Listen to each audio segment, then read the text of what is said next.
এক অতি আশ্চর্য ঘটনাই ঘটে গেল আমি বলতে পারি, এই কারণে যে সজীব ওয়াজেদ জয় এবং সাংবাদিক ইলিয়াস একটা বিষয়ে এসে তারা একমত হয়েছেন, এবং কি এই বিষয়টা বর্তমান সরকারের সাথে, যিনি এই মুহূর্তে বাংলাদেশ ব্যাংকের গভর্নর হিসাবে দায়িত্ব পালন করছেন, আহসান এইচ মনসুর, ওনাকে নিয়ে দুইজন একসাথে সহমত হয়ে পোস্ট দিয়েছেন। বিষয়টা এমন না, সজীব ওয়াজেদ জয় আহসান এইচ মনসুরকে নিয়ে একটা পোস্ট যেটা শেয়ার করছেন সাংবাদিক ইলিয়াস, সেটাকে আরো বিশদভাবে সামনে নিয়ে এসেছেন। স্ক্রিনে আপনারা বেশ কিছু ছবি দেখতে পাচ্ছেন। এই ছবিগুলো হচ্ছে বাংলাদেশ ব্যাংকের গভর্নর আহসান এইচ মনসুর, ওনার মেয়ে মেহেরিন সারা মনসুর।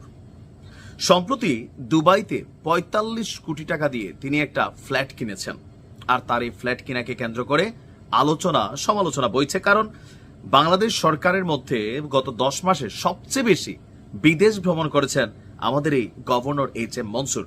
অভিযোগ, প্রতিবার বিদেশ সফরে গিয়ে তিনি আপনার অনেক টাকা বাংলাদেশ থেকে পাচার করে তার মেয়েকে দিয়ে আসতেছেন। বোঝাই যায় যথেষ্ট অত্যাধুনিক বা আধুনিক ছবি দেখে বুঝতেছেন কি জিলজিলা আপার চেহারা, গায়ের থেকে মাখন বায়া বায়া পড়তেছে, বড় লোক হইলে যা হয় আর কি। যাই হোক, এখন কোন জায়গা থেকে দুইজনের মতটা মিলছে দেখেন। ফেসবুকের এক পোস্টে সজীব ওয়াজেদ জয়ের আনা অভিযোগের পরিপ্রেক্ষিতে আপনার এইচ এম মনসুর যে বক্তব্যটা দিচ্ছেন, বা সাংবাদিক ইলিয়াসও যে অভিযোগ করছেন, অথবা জনাব তারেক যে অভিযোগ করছেন, অনেকে এটা নিয়ে মার্কেট পুরা গরম। ওনার বক্তব্য হচ্ছে যে এই সম্পত্তিটা ওনার মেয়ের সম্পত্তি। সাংবাদিক ইলিয়াসের যে অভিযোগ, এগুলোর প্রেক্ষিতে তিনি বলছেন, সজীব ওয়াজেদ জয়কে তিনি কোট করে বলছেন যে এটি আমার মেয়ের সম্পত্তি, আমি গভর্নর হওয়ার অনেক আগে মানে 2023 সালেই কেনা হয়েছিল। আমার মেয়ে বিবাহিত এবং ব্যবসায়িক কারণে দুবাইতে তার স্বামী সন্তানদের সাথে থাকে, তার বয়স 40, সে নিজেই একটি বাড়ি কিনতে পারে, আমার এই বাড়ির সাথে কোনো সম্পর্ক নেই।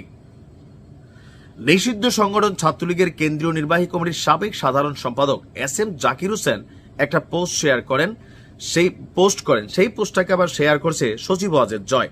ওই পোস্টে বলা হয়েছিল, জুলাই ষড়যন্ত্র বিপ্লবের পর হঠাৎ বাংলাদেশের ব্যাংকের গভর্নর হয়ে যাওয়া আহসান এইচ মনসুর তার আদরের মেয়ে মেহেরিন সারা মনসুরের নামে গত 24 ডিসেম্বর 2024 সালে ৪৫ কোটি টাকার ফ্ল্যাট কিনেছেন, এবং কি তিনি অর্থ পাচারের সাথেও জড়িত বলে অভিযোগ করা হয়েছে, যেটা সজীব ওয়াজেদ জয় শেয়ার করেছেন। অপরদিকে এই একই বিষয়ে বা ওনাকে নিয়ে সাংবাদিক ইলিয়াস হোসেনের পোস্টগুলো আরো একটু জটিল। ইলিয়াস আবার লিখেছেন, যে ছবিগুলো আপনারা দেখছেন এগুলো উনি ওনার পোস্টে শেয়ার করেছেন, যে বাবার পকেট খরচ বাঁচিয়ে মেয়েকে দুবাইতে প্রাসাদ কিনে দিলেন আব্বা।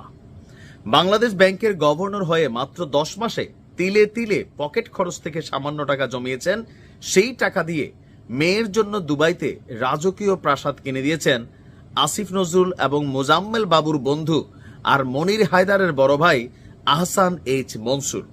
মনির হায়দার হচ্ছেন আমাদের প্রধান উপদেষ্টার গুরুত্বপূর্ণ একটা পদে আছেন।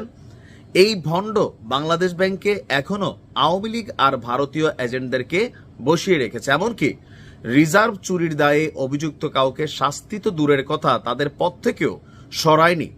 তাদের পদে রাখার বিনিময়ে যে অর্থ নিয়েছিলেন সেটাই তিনি পকেট খরচ মনে করে জমিয়েছেন। প্রতি মাসে বিদেশে গিয়ে পকেট খরচের ওই টাকা তিনি দেশের বাইরে রেখে আসেন।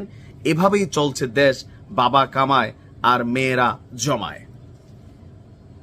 এখন এই একজন ব্যক্তিতে আমি দেখলাম যে আওয়ামী লীগ এবং সাংবাদিক ইলিয়াস একটা শক্ত অবস্থান নিয়েছে। কাকতালীয় যে সজীব ওয়াজেদ জয় এবং সাংবাদিক ইলিয়াস একই ব্যক্তিকে নিয়ে কাজ করছেন বা কথা বলছেন, শুধু তারা না, আরো অনেকেই। কারণ ওনার মেয়ের এই বিলাসী জীবন বা পোশাক আশাক দেখে অনেকের মন্তব্য যে এই দেশের এলিট ক্লাসরা রাষ্ট্রের বিলাসবহুল লাইফকে এনজয় করেন, রাষ্ট্রের বিলিয়নস অফ টাকা মাইরা দেন, তারপরে এই টাকা দেশের বাইরে পাচার করেন।